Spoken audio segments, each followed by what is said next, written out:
días a todos los presentes. Se va a dar comienzo el acto que se celebra en recuerdo del profesor doctor don Eugenio Frutos Cortés, que fue catedrático de Fundamentos de Filosofía e Historia de los Sistemas Filosóficos de esta Facultad de Filosofía y Letras de nuestra universidad, adscrito al Departamento de Filosofía. El ilustrísimo señor decano de la Facultad, don Guillermo Rendón, tiene la palabra. Magnífico y excelentísimo señor rector, excelentísimas autoridades, queridos amigos todos. Es para mí un honor y además un placer como decano de esta Facultad de Filosofía y Letras asistir a un acto de homenaje a un profesor que no solo fue profesor, sino también maestro. Puedo dar fe personal de ello porque no le tuve nunca como profesor, pero sí como maestro a través de sus libros y a través también de sus conversaciones. Pero no solamente maestro, sino también poeta, también sobre todo, gran ser humano, para mí al menos. Con estas palabras simplemente quiero agradecer que primero el acto se realice en la facultad, podría haber sido en otro lugar de la universidad, porque el doctor Eugenio Frutos en realidad tuvo una formación y una proyección de tipo universal en lo que a ciencia se refiere. Pero he tenido la dicha de que sea en esta facultad. Eso es lo que debo agradecer y desde luego agradecerles también tanto a las autoridades y a las personas que nos acompañan, que van a colaborar en el acto, es agradecerles su presencia y desde luego pues su transmisión de lo que es ha sido el afecto, ha sido lo que una persona de la gran talla que tuvo precisamente Eugenio Frutos Cortés y que representa para esta facultad. Muchísimas gracias a todos por su presencia y por su ayuda. Gracias, señor. Gracias. La palabra ahora a la doctora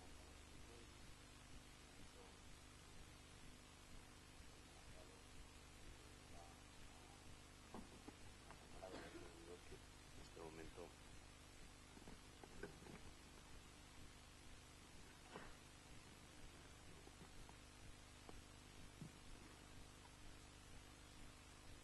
Excelentísimos señores, señoras y señores, queridos amigos. La ocasión inmediata para la celebración del presente acto en memoria del profesor Eugenio Frutos la ha ofrecido la publicación de su Antropología Filosófica por parte de las prensas universitarias de Zaragoza con el apoyo del decanato de la Facultad de Filosofía y Letras en que nos hallamos. De esta obra hablarán ahora voces más autorizadas que la mía, por más que la responsabilidad de preparar los materiales para esta edición revisada recayera sobre mí en su momento. Quiero yo más bien ahora situar esta publicación en un marco más amplio, el de los esfuerzos realizados por recuperar y difundir la obra de Eugenio Frutos, ámbito en el que el acto hoy realizado cobra su más pleno sentido de conmemoración de uno de los profesores más y mejor recordados de esta facultad. Trataré, pues, de repasar muy brevemente la labor desarrollada desde que Eugenio nos dejase, hace por estos días 13 años, para que su magisterio como filósofo y crítico literario y su voz como poeta no dejasen de sonar entre nosotros. La producción de Eugenio Frutos, como investigador, como crítico y como ensayista, fue muy amplia, tanto en los temas tratados como en el número de sus publicaciones. Una parte de su obra de investigación y crítica vio la luz, o bien fue reunida en volúmenes bien conocidos y accesibles como Creación Poética o su edición del Gran Teatro del Mundo. Pero otra, la mayor parte, apareció únicamente en muy diversas publicaciones, dispersas además, desde la americana Philosophy Today hasta publicaciones locales de su Guareña natal, lo que hace hoy en muchos casos que sus textos sean casi imposibles de encontrar. Incluso en el caso de sus obras mayores, sendas ediciones revisadas de la filosofía de Calderón en sus autos sacramentales y de la antropología filosófica quedaron inéditas a la muerte de su autor. Hoy podemos ver felizmente recuperada la segunda, la antropología filosófica, gracias al apoyo de las instituciones universitarias zaragozanas. Igualmente, una selección de estudios literarios que con el título de La plenitud del verbo abarca temáticamente desde la Edad Media hasta la poesía de los años 60, dando muestra de la amplia gama de intereses de su autor y que además incluye varios importantes trabajos calderonianos inéditos, ha sido entregada para su publicación a la Institución Fernando el Católico de la Diputación de Zaragoza y esperamos que ya no tarde mucho en ver la luz. Por desgracia, una de sus aportaciones fundamentales, la versión revisada de la filosofía de Calderón en sus autos sacramentales, ha corrido peor suerte, ya que las numerosas gestiones realizadas desde hace ya tiempo, a instancias inicialmente y con la amable ayuda de un viejo amigo de Eugenio, don Joaquín Casalduero, no han dado resultado hasta el momento. Y si fecunda fue su obra de investigación y ensayo, no lo fue menos su labor de creación poética, en la que expresó a lo largo de toda su vida sus anhelos y evocaciones, sus aspiraciones y sus desesperanzas. Pero, a diferencia de los textos antes citados, esta intensa y extensa labor poética quedó casi totalmente inédita, en parte por voluntad propia de su autor. Fue el profesor don Ricardo Senabre quien ya había intentado en vida de Eugenio promover la publicación y estudio de su obra, quien primero respaldó esta tarea tras su muerte. Gracias a sus esfuerzos vieron la luz Políptico de Cáceres y otros poemas, y además una introducción a la poesía de Eugenio Frutos con un valioso apéndice de textos inéditos.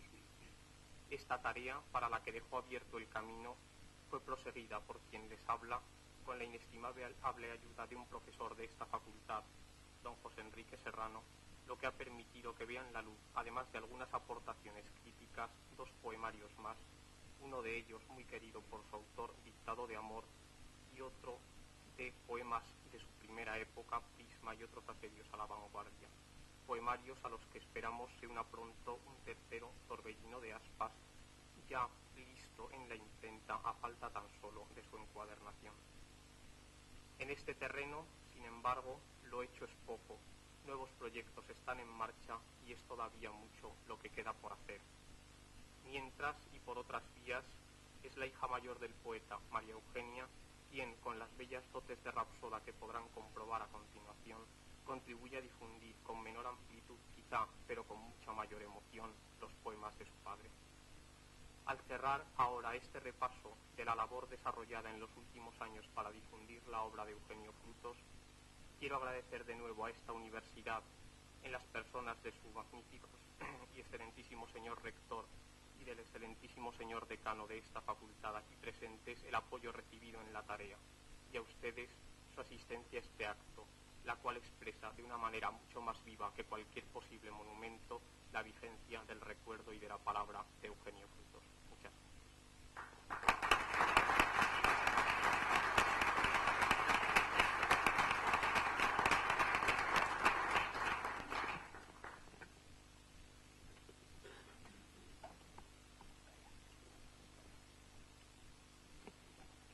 Bien, tiene la palabra ahora doña María Eugenia Frutos Mejías, hija de don Eugenio Frutos.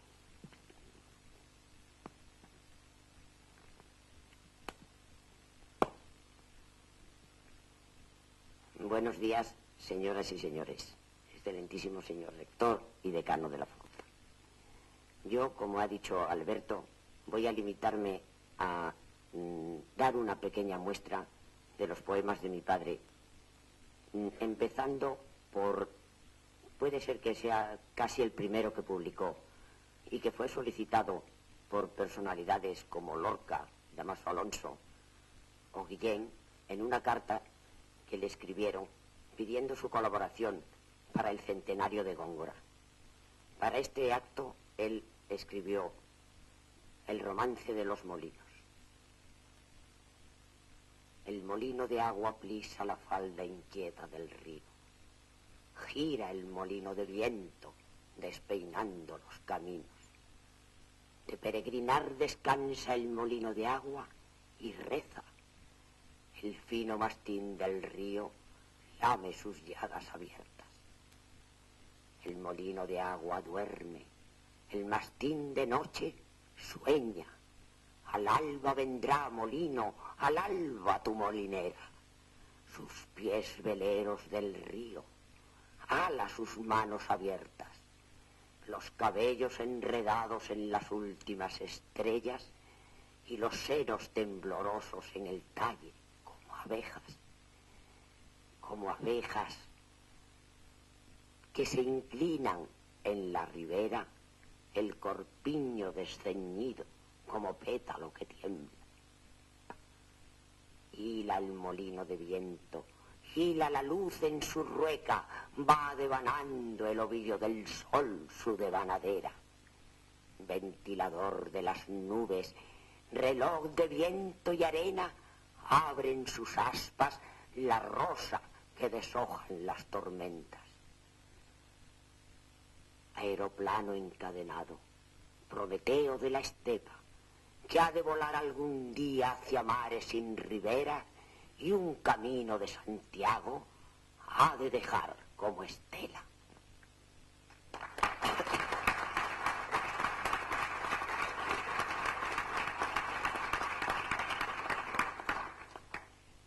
Voy a decir a continuación dos sonetos suyos muy característicos.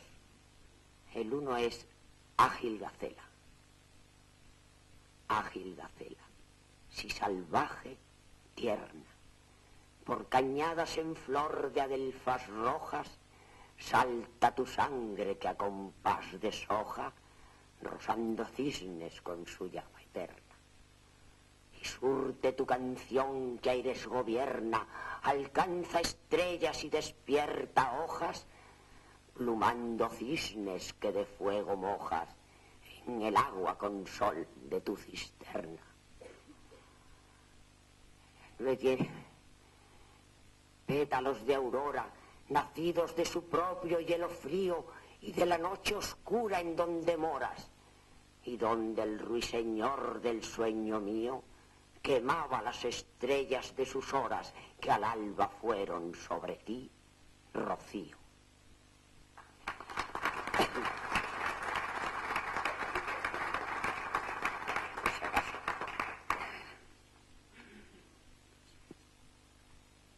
El otro soneto se llama Al atardecer. Al dulce peso siento en mi costado, donde tu cuerpo su dolor reclina, cual si la tarde sobre mí, divina,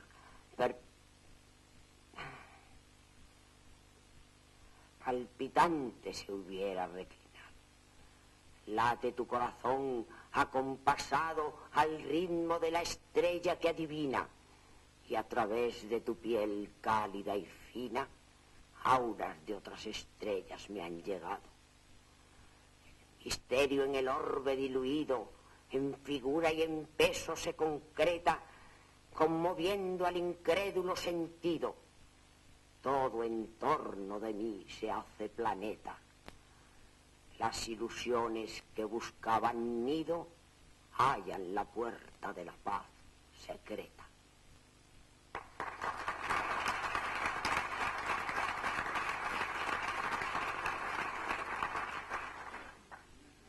Todos estos poemas tienen una dulzura especial, pero también Eugenio Frutos era capaz de describir desgarrado, como este poema que se titula Muertos. ¿No te había dicho nunca que habita el hombre sus muertos? No ese montón de podredumbre viva, ni de cal o de polvo, que definitivamente extranjero es ya naturaleza sin morada, sino estos muertos que nos pesan en la memoria viva y que solo son algunos entre los que mueren. Habitamos su oquedad de palabra pronunciada, que ha quedado en el aire para siempre su sonido. Y sus ecos, invisibles ya para los oídos, son lazos de esos gauchos de la muerte que cuando estamos descuidados en lo más duro de la ardua carrera de la vida, nos cazan y detienen derribados en grama de recuerdos. Sí, sombras amigas o enemigas. Con vuestro tirón sabemos que moramos aquí, en nuestra campana, y que somos badajo de las generaciones.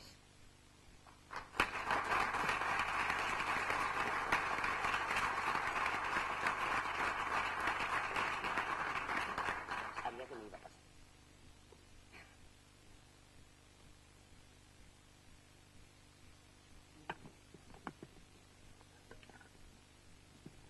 Muchas gracias por estos emotivos poemas.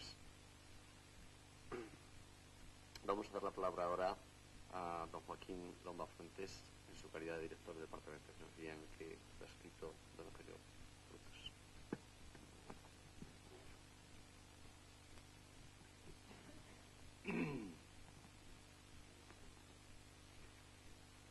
Magnífico y excelentísimo señor rector, excelentísimos y ilustrísimos señores, querida Lola, querida familia, queridos compañeros, amigos y alumnos. Conocí por primera vez a don Eugenio Frutos Cortés cuando en 1961 vine a Zaragoza recién terminados mis estudios de filología semítica y de filosofía, y me hice cargo interinamente de la cátedra de lengua y literatura árabes de esta facultad, sucediendo a mi gran amigo Bosvila. En Madrid había tenido un variopinto elenco de ilustres profesores como Montero Díaz, Muñoz Alonso, Sánchez de Muniain, Aranguren, Elías Terés y Cantera Burgos, entre otros. Pero una vez aquí, atraído por la fama y por el exquisito trato de don Eugenio, empecé a asistir a sus clases como oyente para ver cómo un gran maestro hablaba de filosofía. Luego, al poco tiempo, me propuso como profesor ayudante de la cátedra de filosofía, teniendo ocasión, a partir de entonces, de pasar muchas horas a su lado, unas veces en su despacho de la facultad, otras en su rincón del Gambrinus, muchas en su casa del Paseo Cuéllar y de la residencia de profesores, a solas o con su mujer Lola, para hablar entre café y café de filosofía, de arte, de literatura, de la universidad, de la vida, para hacerle mil y mil consultas y para recibir sus consejos y orientaciones durante mi preparación de oposiciones, primero a cátedra de bachillerato y luego de universidad. El tiempo ha pasado y ahora me encuentro aquí, ante ustedes, cargado de recuerdos y de cariño hacia el maestro, en la misma aula donde le escuchaba, empleando su mismo despacho, sus muebles, y hasta poniendo los pies en la misma alfombrilla que él tenía para proteger, junto con sus famosos y abundantes jerseys y abrigo, la delicada salud en que habitaba su tenaz y serena personalidad. Solo me falta allí, en el despacho, la persona amiga de don Eugenio, que se me fue precisamente el mismo octubre del 79, en que, trasladado a Zaragoza, comenzaba yo mi andadura en esta universidad. Pero sobre todo, me encuentro hoy adscrito a aquel departamento de filosofía que él creó y al que infundió su espíritu, haciéndome el gran regalo de un grupo de amigos y compañeros de docencia, uno de los cuales lleva su mismo nombre, apellido y sangre, y que es un equipo de hombres, tengo el honor y el deber de confesarlo, que siguiendo las huellas de don Eugenio y tras un tenaz y prolongado trabajo de docencia e investigación, está en disposición de que, en tiempo ya muy próximo, pueda impartir los estudios completos de la titulación en filosofía en esta universidad. Es el fruto maduro de aquella semilla que sembró don Eugenio Frutos Cortés, cuyo espíritu queremos siga vivo en su departamento y en su facultad. Y la verdad, hablar del maestro y del amigo en este homenaje es tanto más difícil cuanto que a la vez que lo recordamos con emoción, estamos asistiendo a una nueva lección suya, esta vez de antropología, a través del libro que hoy se presenta. Parece como si don Eugenio se resistiera a que la muerte y el tiempo transcurrido le hubieran cortado la palabra, privado de su vocación de escritor y de enseñante, arrebatado, en fin, su inmensa capacidad de diálogo abierto y humano, porque ante aquella facilidad de comprender y de hablar en libertad, me vienen a la memoria aquellas palabras de Lacroix que parecen escritas para Frutos Cortés. Los que no son seres de diálogo son fanáticos, se desconocen a sí mismos tanto como se desconocen a los otros. El diálogo significa el advenimiento de la filosofía, que es, según la profunda definición de Eric Weil, la no violencia. Es que entonces, como ahora, don Eugenio se sabía inserto en y destinado a una sociedad que como intelectual le exigía, en palabras de Fichte, capacidad de recibir y capacidad de comunicar para llegar a ser maestro y educador de la humanidad como él realmente lo fue.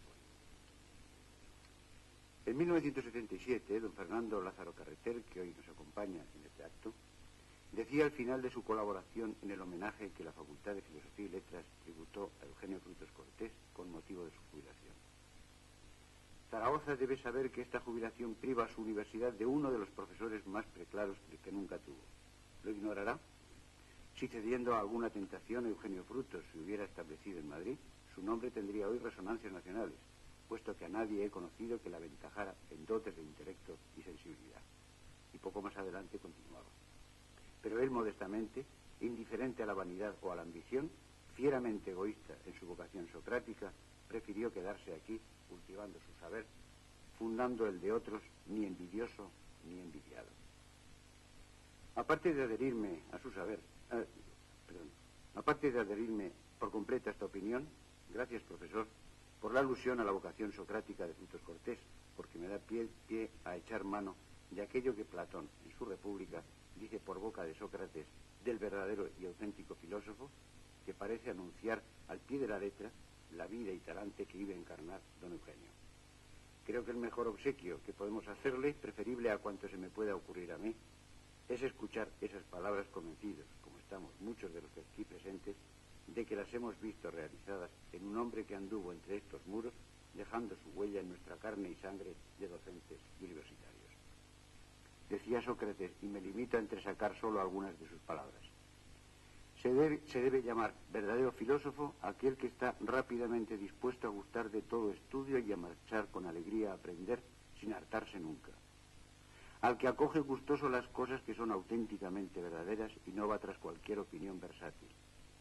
Al que ama la verdad íntegra, sin rechazar parte alguna de ella, sea pequeña o grande, más honorable o más despreciable. Al hombre veraz que no tolera la falsedad, al hombre que no es servil, porque la mezquindad es sin duda lo más opuesto a un alma que haya de suspirar siempre por la totalidad íntegra de lo divino y de lo humano. Y Sócrates, ante la insistencia de Glaucón, su interlocutor, que quiere estar totalmente convencido de lo que debe ser el auténtico filósofo, concluye así: entonces, una naturaleza cobarde y servil no tiene derecho a tomar parte en una verdadera filosofía. Por tanto, examina si el alma del filósofo ya desde temprano es justa, mansa y sociable, si aprende fácilmente y si es un espíritu que, además de las otras cualidades, está naturalmente dotado de mesura y de gracia. Solo le falta a este retrato del filósofo algo que se da por sobreentendido entre los griegos, a saber, la leucería o libertad y la autarquía o independencia, propias del hombre superior y libre, y que hoy, igual que siempre, resulta a veces tan enormemente difícil de una heroica.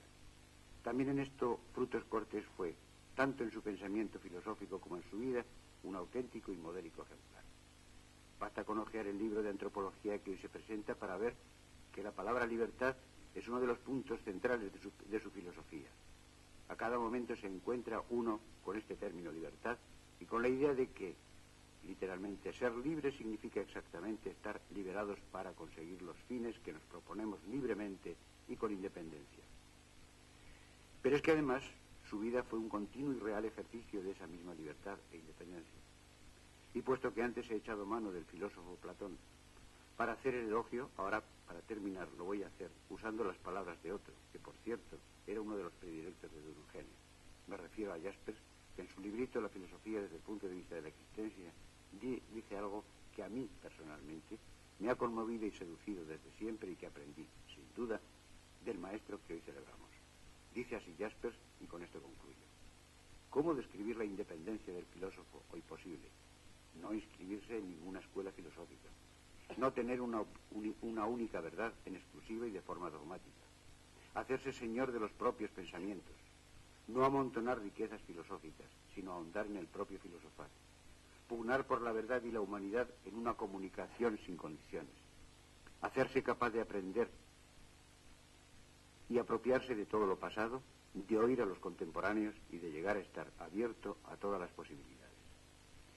Y a la vista de que semejante ideal es tan difícil, concluye Jaspers diciendo que el filosofar es la escuela de esta independencia, no la posesión de la independencia. Este fue y sigue siendo en nuestro recuerdo aquel maestro don Eugenio Frutos Cortés, que hoy con todo cariño y admiración conmemoramos como una de las muchas joyas profesorales que la Universidad de Zaragoza ha tenido en el pasado y que nos compromete de cara a un futuro tan cargado de incógnitas y de responsabilidades.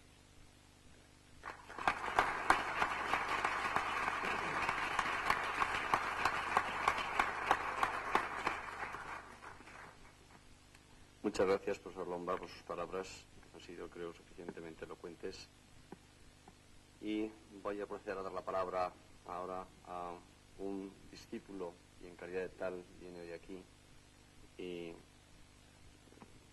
creo que desde todo reconocido, el excelentísimo señor don Fernando Lázaro Carreter, director de la Academia Española, y quiero expresar mi satisfacción y mi agradecimiento porque haya tenido la bondad y la amabilidad de estar hoy con nosotros en nuestra universidad.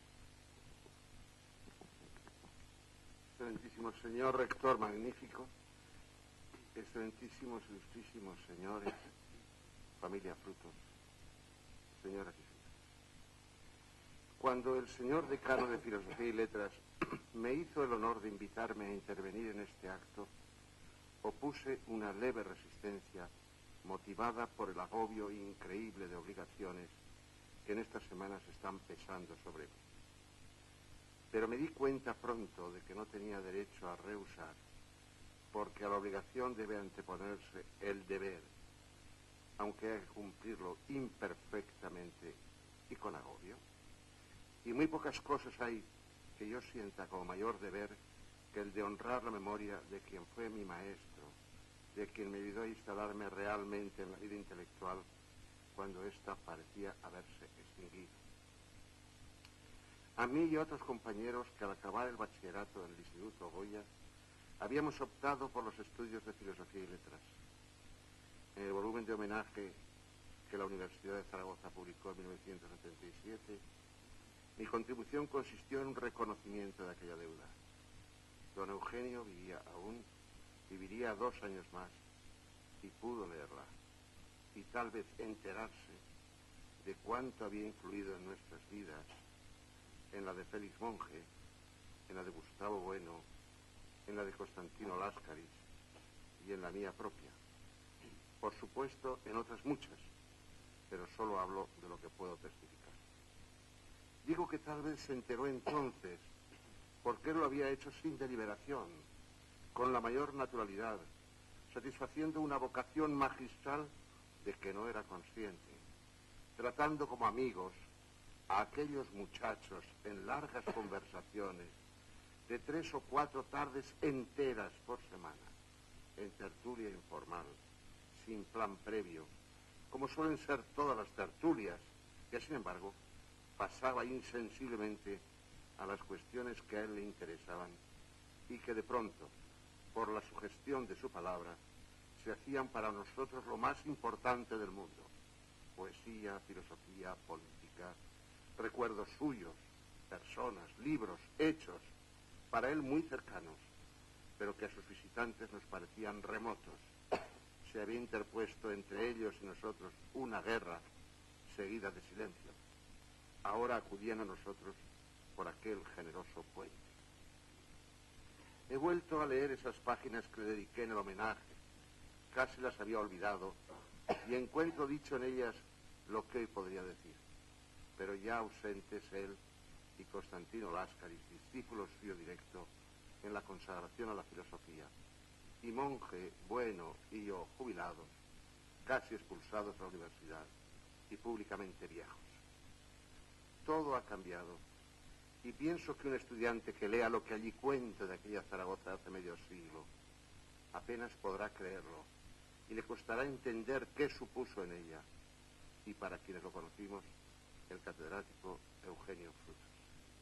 Y Lola, su esposa, inteligente, viva, contrapesando con su aversión a las convenciones, con su nerviosa inquietud, la circunspección y la naturaleza aparentemente sin nervios de don Eugenio, y aportando la otra cara a la moneda de oro que juntos formaban. En torno de la mesa de aquel inolvidable piso del Paseo de Cuéllar, se nos fueron haciendo visibles y adquiriendo cuerpo personas que todo lo más eran para nosotros nombres, poetas, novelistas, pensadores, que se llamaban Unamuno, Baroja, Lorca, Américo Castro, Garzón, Max Aub, Comte, Heidegger, Valle-Inclán, Alberti, Arnés. Y sus libros, que don Eugenio sacaba de sus anaqueles para nosotros, porque en otra parte no estaban, sí. También en la biblioteca de José Manuel Lecua, otra de las venturas que nos tocó en suerte.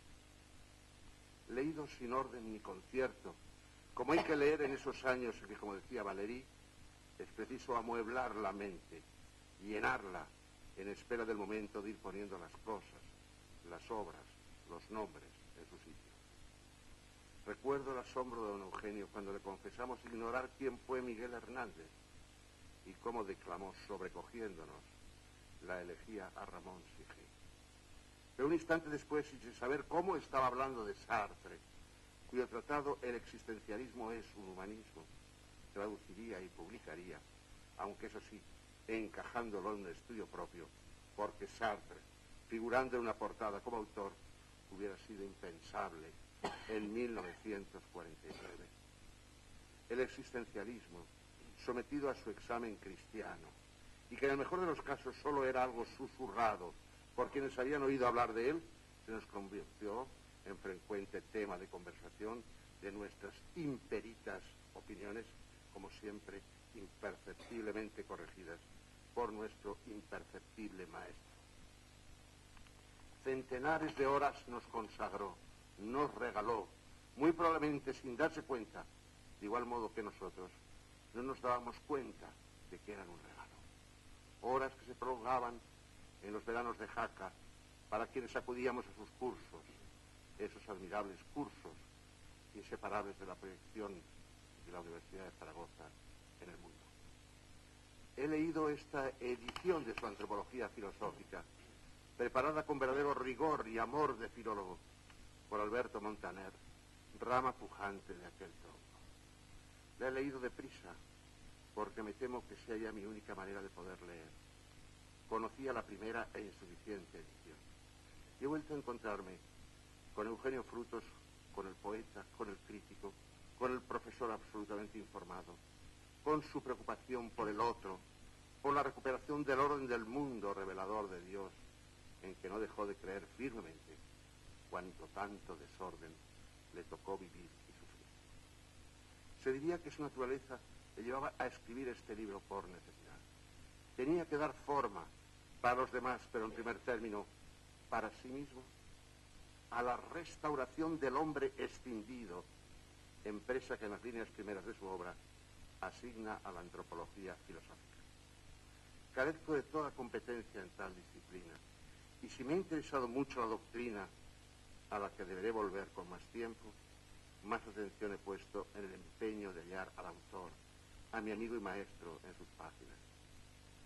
Me he topado con él muchas de ellas. Por ejemplo, en su identificación de lo humano con la libertad, acaba de decirse, también puesta de relieve en el análisis de José Luis Rodríguez García, que encabeza el libro. Y consecuente con ellas, su concepción del poder, que era transparente para nosotros, aunque tal vez no tanto para quienes no gozasen de su intimidad. Frutos concebía la existencia del poder como resultado de una necesidad que debe ser aceptada por la conciencia de los ciudadanos. Por tanto, íntimamente, no reconocía al que se impone sin su libre aceptación.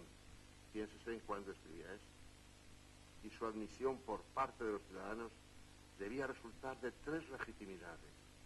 Una es la tradición, la menos importante porque no tiene fuerza justificadora, si impide la posibilidad de instaurar un poder nuevo.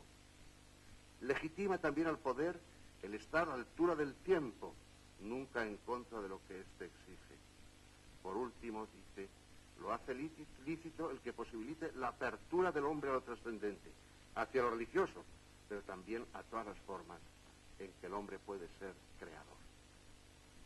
Si leemos Intenciones, don Eugenio apuntaba en esas páginas hacia cambios en el poder que aún tardarían en producirse, en la necesidad de que el vigente cediera a lo que era el mundo circundante y el país pedía, y en la condena de dogmatismos y censuras. Especialmente expresivo es que le exigiera capacidad de apertura, de modo que cupiera en él todo el pueblo, El poder ha de ofrecerse a todos, dice, pues si se ejerce excluyendo, ya por principio cualquier grupo, excluyendo por principio cualquier grupo, cierra a ese grupo la posibilidad de existir. Eugenio Frutos fue también un considerable poeta. Otro discípulo suyo, se ha dicho, Ricardo Senabre, lo ha situado en el lugar aún ignorado que le corresponde en la literatura de posguerra. Escribía en cualquier parte, muchas veces en el café, como tantos poetas. Era su modo de ejercitar la condición creadora, aneja al quién, como él dice, al hombre que como antropólogo le importaba averiguar. En esa experiencia como poeta y también como pensador, fundamenta las esenciales páginas que en este libro póstumo dedica a la dimensión humana creadora, que en el caso del poeta no se limita a expresar un contenido psíquico particular, tal o cual emoción del instante, sino lo que él llama el ser del poeta en el mundo. El lírico no está siempre en estado de poesía, es decir, en una tensión que le obliga a liberarla con palabras, sino más exactamente como él estaba, en situación poética, receptiva, ávida de mundo y de conocimiento, acumulando experiencias. Hasta que no se sabe cuándo y apenas por qué un suceso trascendente o no, punza aquel cúmulo, dice, y sale a flor de conciencia lo soterrado, que inmediatamente, para ser convertido en sustancia artística, impone su propia ley de desarrollo al escritor, que habrá de ejecutarla con su saber técnico, el cual de este modo supera ese carácter técnico, meramente ejecutivo, para integrarse en el poema como tanto derecho, con tanto derecho, como aquella experiencia almacenada por el poeta en el alma, mientras pasea, mientras contempla, mientras ama o padece, mientras habla con unos jovencillos que están, lo digo con frase cervantina, colgados de su boca.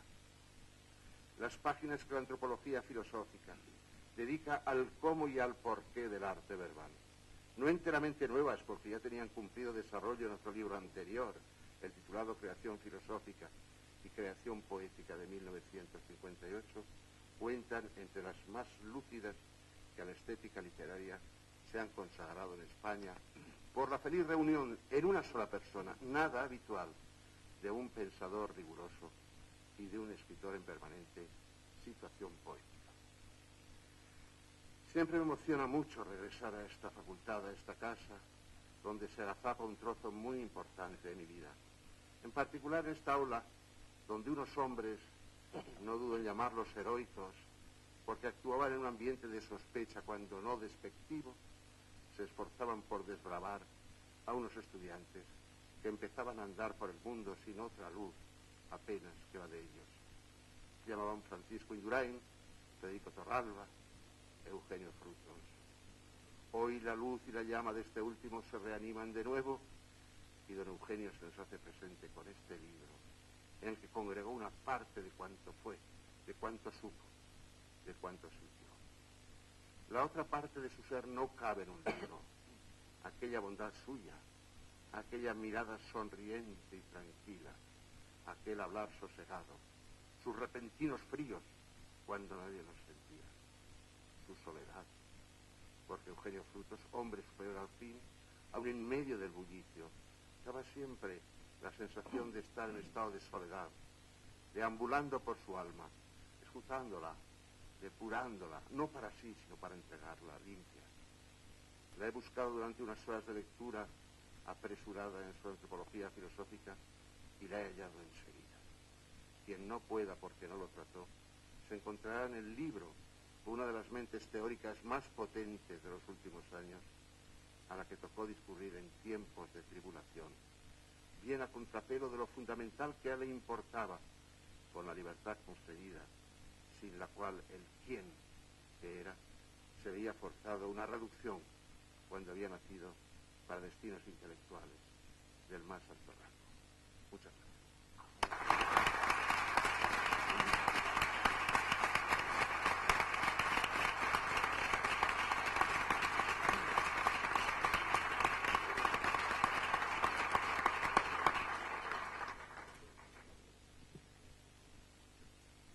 Muchas gracias por sus brillantes palabras.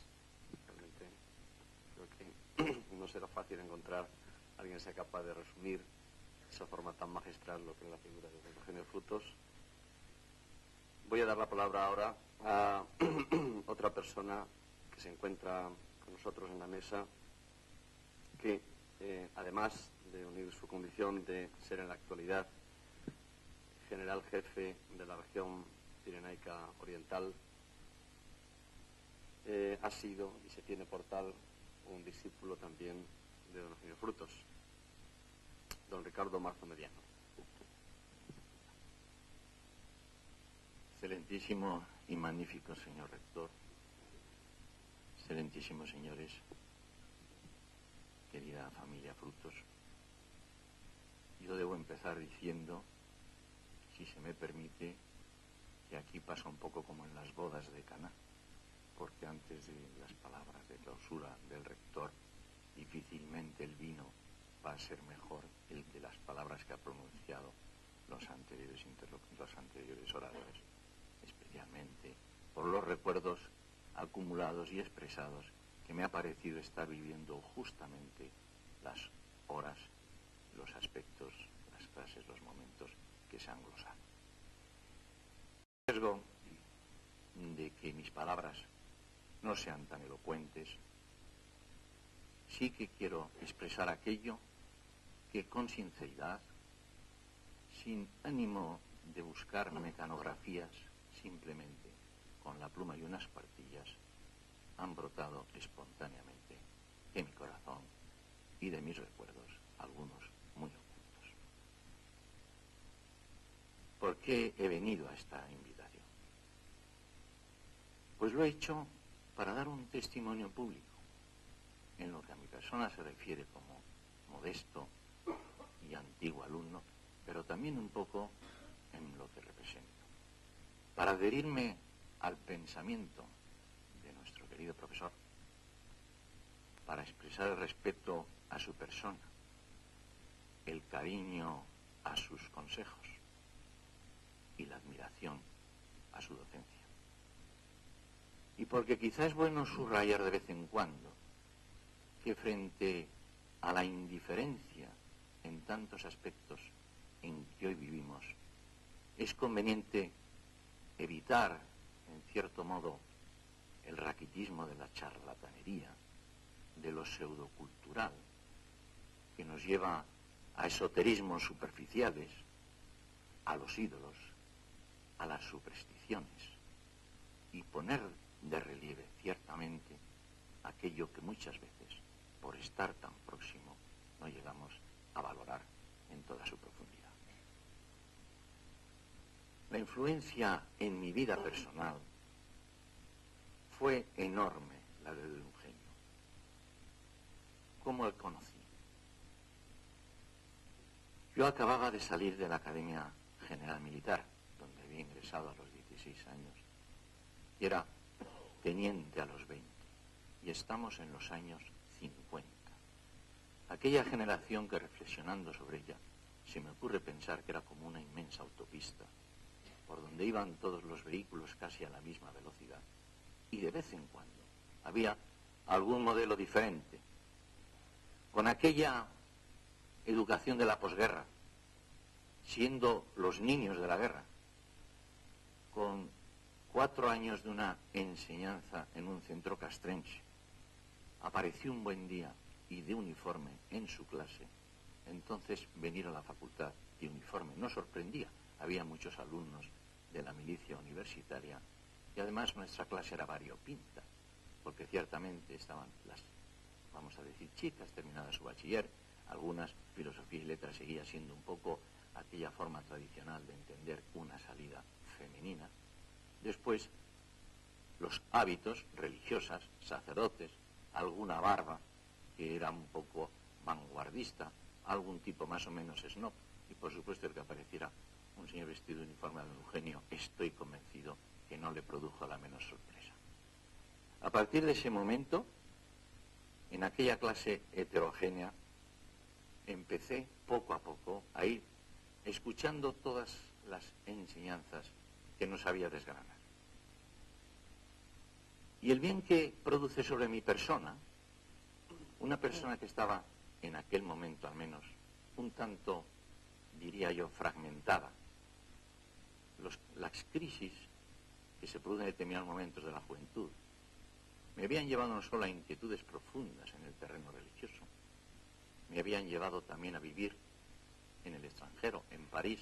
Estoy hablando de los años 50, cuando era excepcional la salida, el salir desde España a compartir con el existencialismo en la época francesa de sartriana era indudablemente una búsqueda de, en cierta forma, el desconcierto en que de una u otra forma en mi persona existía.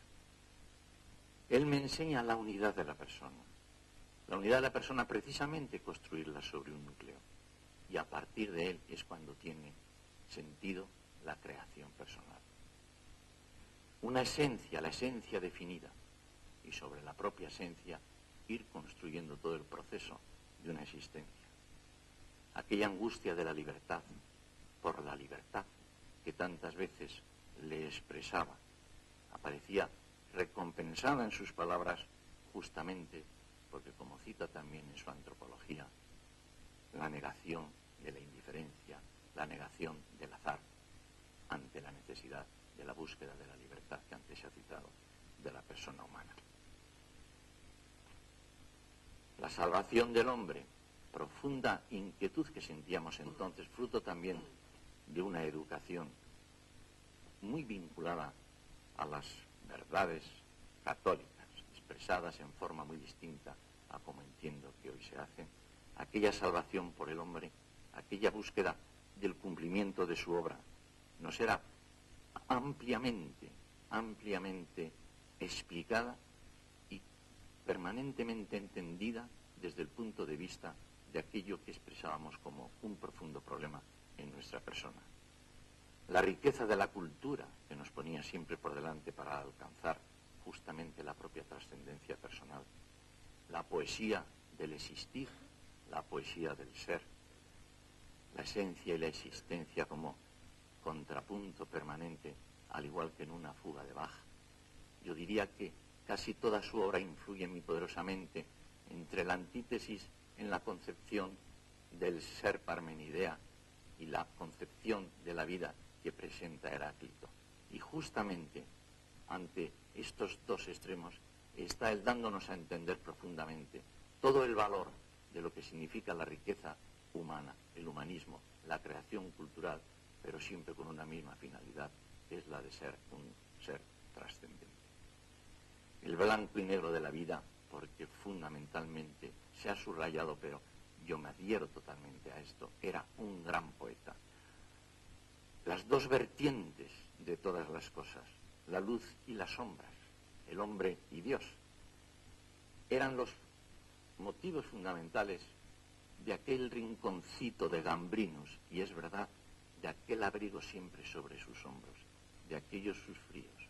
¿Cuántas palabras se han escuchado en aquel rincón de aquel café, cuando, rodeado de papeles, atendía a sus alumnos sin prisa, relajado, como un confesor en algunos aspectos, como un padre, yo no lo tenía, y como un amigo, y por supuesto siempre con unas doctas palabras con las que te volvías lleno de consuelo. Pero especialmente no se entienda su poesía como un puro formalismo. No era la época en que, como hoy, se manipula la imagen y del hombre bueno se puede hacer el malo o del malo se puede hacer el bueno. Ciertamente no era así su poesía. Su poesía la hemos escuchado maravillosamente recitada. Es verdad, necesariamente tenía que atender a la forma, pero su poesía tenía justamente el testimonio del ejemplo de su obra. Hoy entiendo que está de rabiosa actualidad. Estamos viviendo hasta extremos imposibles de imaginar todo lo que supone técnica, mecanismos, estadística, inventamos palabras, modernidad, posmodernidad, discurso, etc., con la pretensión de alcanzar una explicación objetiva de la vida que nos dé una felicidad. Pero despersonalizamos esta objetividad y volvemos, se nos acaban los modelos, se nos acaban las recetas y necesitamos otra vez comprender más, explicar menos y volver otra vez a la persona, a esa persona en la que el maestro, como en un nuevo renacimiento, la tenía como una preocupación permanente. El hombre era justamente el fin de toda su obra, de toda su labor cultural, el hombre como trascendencia. Para mí, al menos, su recuerdo sigue vivos sus palabras, sus consejos y su obra. Y le escucho su voz muchas veces en silencio, la he escuchado muchas veces en el transcurrir de mi vida. Y en la lluvia de tantas palabras vacías como oímos, vuelve una vez más la suya y una vez más le digo, y vuelvo ahora ante todos a repetirlo, querido profesor, muchas gracias.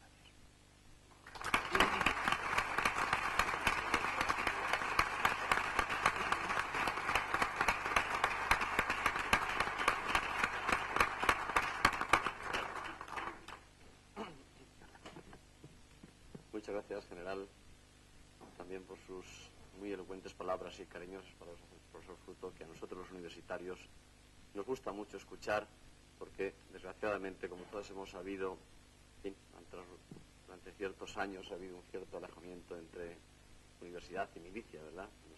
Yo creo que recojo la opinión de todos los presentes, de que nos congratula, independientemente de su vinculación personal con el profesor Frutos y de la influencia tan extraordinaria que, por lo que hemos visto, supuso para usted escuchar estas palabras dentro de nuestro marco universitario. Bien, me corresponde a mí el clausurar las últimas palabras de este acto. Querría en principio decir mi respeto a todas las excelentísimas e ilustrísimas autoridades aquí presentes, también a la respetada familia Frutos, que afortunadamente tan largo fruto ha dado nuestra universidad, ¿verdad? Afortunadamente para todos. Y por supuesto a todos los presentes, compañeros de la Facultad de Filosofía y Letra y otras facultades, amigos. Como ya han expresado con suficiente precisión quienes me han precedido en el uso de la palabra, el profesor Eugenio Frutos Cortés, al que yo desafortunadamente no conocí, fue un maestro ejemplar, un delicado poeta y un ser humano excepcional. Sobre él resulta difícil agregar elementos de cierta entidad a lo que ya han expresado los que me han precedido en el uso de la palabra y a lo que el anterior rector expresó en unas cariñosas letras escritas en el pórtico de la nueva edición de su libro, salvo en todo caso suscribirlas modestamente en toda su integridad. Pero sí debo insistir en los aspectos reiteradamente mencionados como cualidades de lo universitario. Difícilmente podemos mejorar nuestras actividades docentes e investigadoras si no desarrollamos la vertiente de proyección social que haga útil todo el acervo que, tras sacrificios y renuncias a comodidades, conseguimos reunir quienes, émulos de don Eugenio, debemos intentar hacer de nuestra vida una constante tarea de dedicación a la docencia y a la investigación para cumplir con los fines sagrados que tiene nuestra universidad. Es lo que suelo recordar en ocasiones como la presente y de modo más acentuado cuando compruebo que la persona a la que se rinde un homenaje o un recuerdo, como se dedica en este caso al profesor Frutos, el Departamento de Filosofía, la Facultad de Filosofía y Letras, y yo creo que nuestra universidad toda, puede servir de modelo de dedicación, de notable actitud de servicio y de exquisita comunicación con el entorno.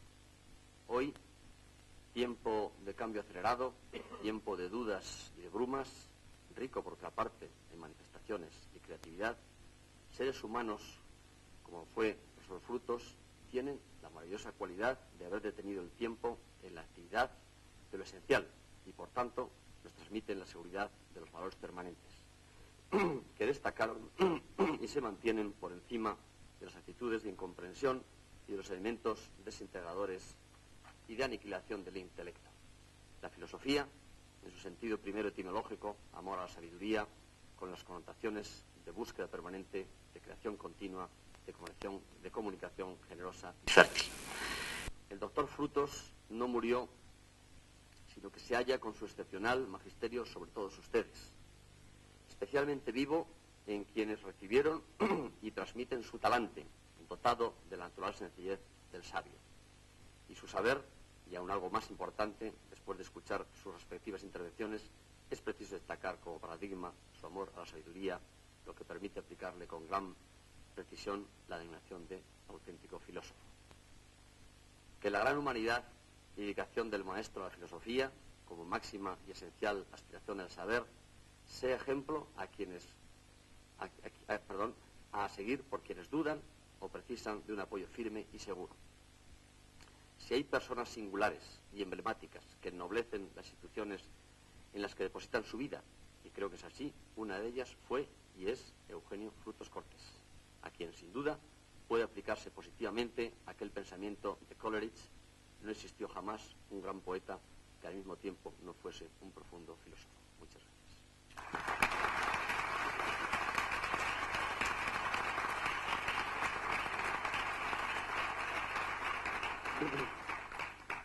Pongámonos todos en pie para escuchar el himno universitario.